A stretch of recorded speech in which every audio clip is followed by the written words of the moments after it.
okufuna obuweerero tubonyebonye ekimala okuba tetwava mu lutalo nze nakate Beatrice namandu w'omugenzi lule nti lule yafiira mu lutalo era yasigala mu lukoola.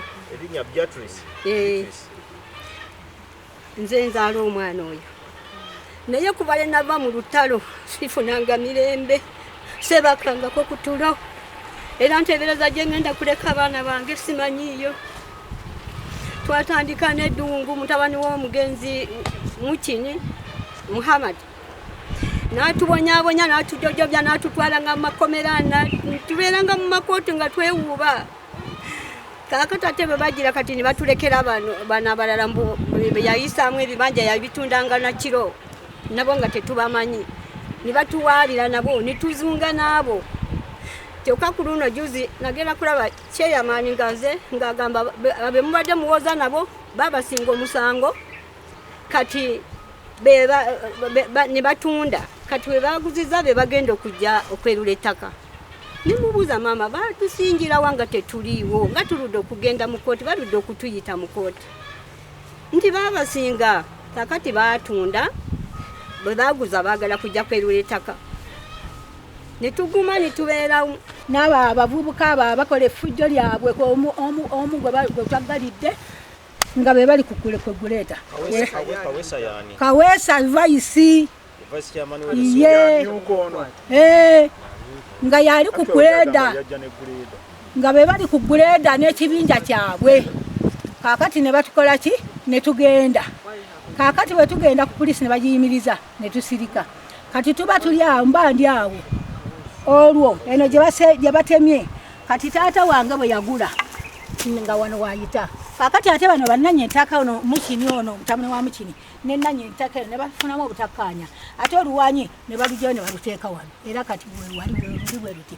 Kati ate bwe bajja bano okutukayanya balese greda bano bannanye ettaka ne bakuba ettaka lyabwe ne liddayo eri taata wange gye yeetampita.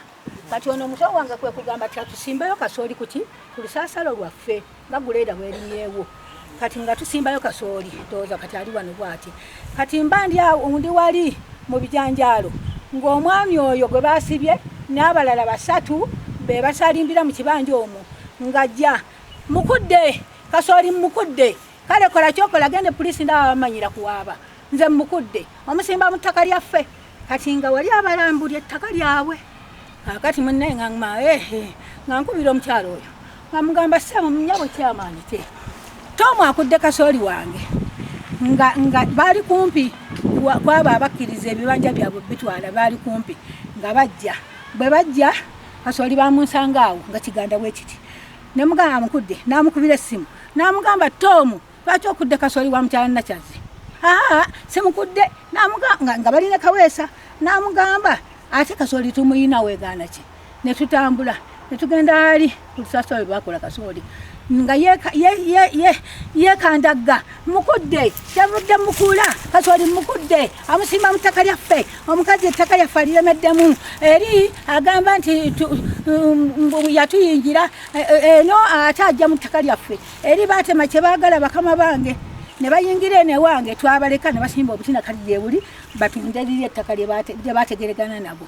Kaakati munnange kasooli ng'amukwata ye yennyini oyo omusajja nga bagenda naye. Kaakati era bwe yatuuka mu woofiisi RDC oyo Wakiso mukama waffe yatusindika tujje wano ne tujja wano ate RDC ensonga eyo n'agituusa mu woofiisi yo ng'abakadde bano nga bw'obalaba yakamala mu kibanja kino emyaka 8 we bamuzaalidde oyo gw'olaba ayambadde sapule ewa wano oyo gw'olaba akankanamu myaka 8 wano waabadde. Ate nga minisita watugamba nti omuntu okubeera ku kibanja si musango. Kubeera ku kibanja si musango n'otugamba omuntu okubeera ku ttaka ddembe lye n'ow'ekibanja okubeera nga wa kibanja si musango. Maama tumanyi nti gwe kamala byonna gwe Kamala byonna ku nsonga eno ez'ebyettaka. Era nkimanyi wano ky'onooba osazeewo maama minisita waffe ow'ebyettaka Judith Nabakooba kyekijja okuba ekyenkomo ky'onooba osazeewo ky'onooba otulagidde kye tujja okugenda nakyo. Naye twagala kwebaza RDC Wakiso ayagala kwebaza mukama waffe ti buli nsonga yonna egwe Wakiso situkiramu n'ojja n'otuwa obudde n'ojja ne tukuyita totwekaanya n'ojja. Tukimanyi nti ensonga eno ojja gimala kubanga ensonga zino ez'ebyettaka gw'ozimala. Era maama obutamala budde bungi kubanga ebintu byonna gwe otuuse gwe bw'otunyowa etaliiwo naye waali manyi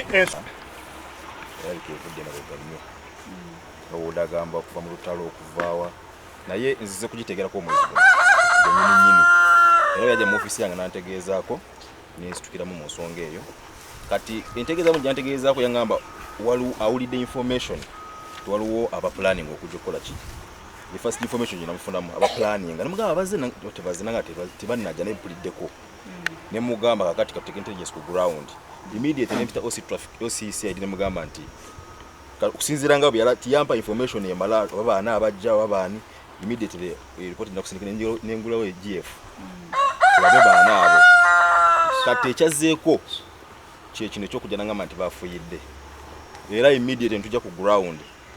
The good report is unknown. Nengamba no, we must find these people. Kati unafuna information eraga nti ensonga yava wala nnyo mabega nengamba tulina okulondoola mu line eyo.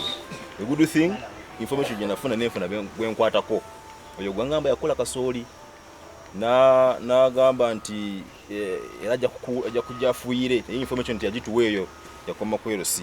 So I swung into action nendabeka nti omuntu oyo mukutte era namututte mu court. He is even in prison as I talk right now. So mukadde mbadde naye era nga mugumya can be a witness nga mugamba tera geno twale ekibanja kyo until we understand this matter. So basically ingizeemu of recent years okugifuna obulungi okugitegeera naye nga we on top of the game okulabika nti tulabika nti tugiwa direction entuufu nawe ogiddemu era tukwebaza okujja. Afanda yogera Kaweesi minister agamba Kaweesi oyo muwuliridde wano mu statement ya batali muwuliridde wano okufeaturinga mu issue eno era nti omukulu akola ku nsonga za bimanyi amumanyi nti ali mu nsonga empolo. So ekyo ngenda kitekinga on vice chairperson wabanga ali involved mu issue eno tali waggulu w'amateeka tugenda mutekinga on tulabike nti era naye anyonyola lwaki I involving himself into this matter. Otherwise we are handling honorable with your guidance kyamanyi nti ensonga negenda kukolebwako. Abantu bano bawo obukuumi ate olabule abasajja abo nti singa bafuna obuzibu bwe basuspects abasookerwako kubanga tetujja kukkiriza mbeera eno okugenda mu maaso abantu balire ku nsika abawangaalidde ku kitundu for all that time okulaba nti basanga obuzibu buno. Nagezezzaako okukebera ku details nensanga nga lwetamizo lwabutomiza be bali ku kyapa. Ekyapa ekimu kirina ikanga 2 ekirala kirina ikanga 4 byebyapa bibiri nze okusinziira ku state mugundi ze wampadde block ne plot ze ikanga 6 naye ng'ebyapa bibiri kitegeeza nti ettaka liri mu bitundu oba ebyenjawulo oba liriranaganye. Ekyo kiba kyetaaga omusaveya kubeera very clear about it okutulaga kubanga kikutulemu tekiri wamu. Kati ekyo kitegeeza nti okutuula ku kyapa yadde bakituulako mu 2015-2016 tekitegeeza nti bajje bagoba abantu.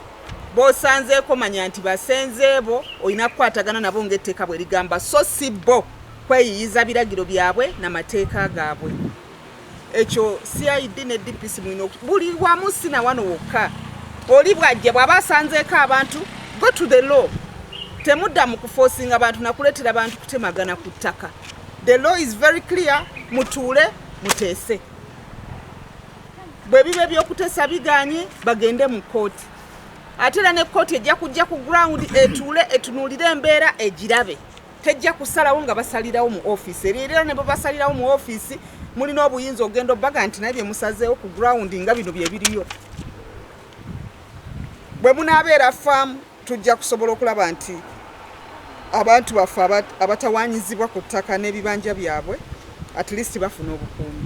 Kati bw'otunulira abakadde bano bwe bati n'ennyumba oziraba nti nkadde ddala n'ebintu bya era olaba buli omu akugamba nti babaddewo naye bazze bafuna ebizibu ebyenjawulo ate ow'ekibanja okubanga agwa mu mataka 3 ekyo si kizibu kye yonna gyagwa yalandiroodi we siga nti ate wandibadde ogwa muli ono kaakati ogwa mu mataka 3 no oba agwa mu balandiroodi 10 y'ekibanja kye kasitaba nga akibaddeko ebbanga kiki ekibanja kye ayina okukwatibwa ng'etteeka bwe ligambe woona agenda ne bateesa newooli n'agenda ne bateesa newooli n'agenda ne bateesa naye siga nti kati kodde ewalandiroodi eno ate lino eriri eno lirabika si liryo okuleka nga yeesenzezza bwesenza nga tetusobola kukakasa ti omuntu oyo abaddewo naye abantu ababaddewo ebbanga baba balina okubeera nti bakuumibwa n'amazima okulaba nga gavaayo.